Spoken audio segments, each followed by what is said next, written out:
இந்த வீடியோவுக்கு கீழே இப்போ கமெண்ட் பண்ணுவாங்க இல்லைங்களா, இவங்க எல்லாருமே பார்த்தீங்கன்னா, முதல் தடவை கேளைக்க சித்தர் யாருக்கு காட்சி கொடுத்துறாரோ, மறுபடியும் அவங்க கிட்ட பேசியிருக்கவும் மாட்டார். எந்த ரெஸ்பான்ஸுமே 2வது டைம் ஒரு மனுஷனுக்கு இவர் பண்ணியிருக்கவே மாட்டார். நான் ஓப்பன் சேலஞ்சாக சொல்கிறேன். பண்ணவே இல்லை. மறுபடியும் பட்டாம்பூச்சியை வான்னு நீங்கள் கத்தி கதறி கூப்பாடு போட்டாலும் வரமாட்டார். ஈவன் அது எனக்குமே நடந்துச்சு. நான் கேட்குற கேள்விக்கு பதில் வருதே தவிர, நீங்கள் வாங்க அப்படின்னு கூப்பிட்டப்ப அவர் வரவே இல்லை.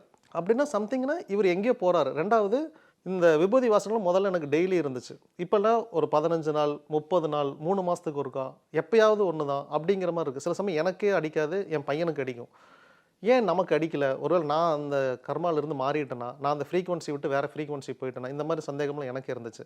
ஆனால் இவர் நானே கெஞ்சி பார்த்துட்டேன். ஐயா மறுபடியும் வந்து என்கிட்ட பேசுங்க. இப்போ நான் கரெக்டாக போயிட்டுருக்கேன்னா, இல்லை தப்பாக ஏதாவது போகிறேன்னா, அதை மட்டும் நீங்கள் எனக்கு சொல்லிருங்கன்னா, இவர் ரிப்ளை பண்ணவே இல்லை. அப்போ சம்திங் இவர் இங்கே விட்டு எங்கேயோ போகிறாரு. இவர் லோகம் ஏதோ ஒன்று இருக்குது. ஒருவேளை போன ஜென்மத்தில் நாமளும் அந்த லோகத்தில் இருந்திருக்கலாம். இல்லை இந்த ஜென்மத்தில் நம்ம அந்த லோகத்திலிருந்து இங்கே வந்திருக்கலாம். இந்த மனுஷ பிறப்பெடுத்து இங்கே வந்திருக்கலாம். நான் சூசைட் பண்ணுறேங்கிறங்காட்டி இப்போ இந்த கர்மாவால் நான் ஒரு இடைஞ்சல் பண்ண போகிறேன். நான் ஒருவேளை சூசைட் பண்ணியிருந்தேன்னா, அவங்க ஒரு திட்டத்துக்காக என்னை இங்கே அனுப்பிச்சிருந்தாங்க இல்லையா? இதை நான் கொலாப்ஸ் பண்ண போகிறேன். இவன் கொலாப்ஸ் பண்ணிடுவான். ஏன்னா நான் நினச்சா செஞ்சிருவேன்.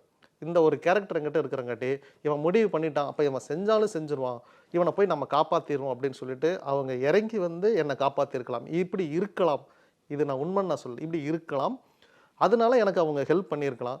தீபம் விளக்கேற்றும் எண்ணெய், ஒரு தெய்வீக அனுபவம்.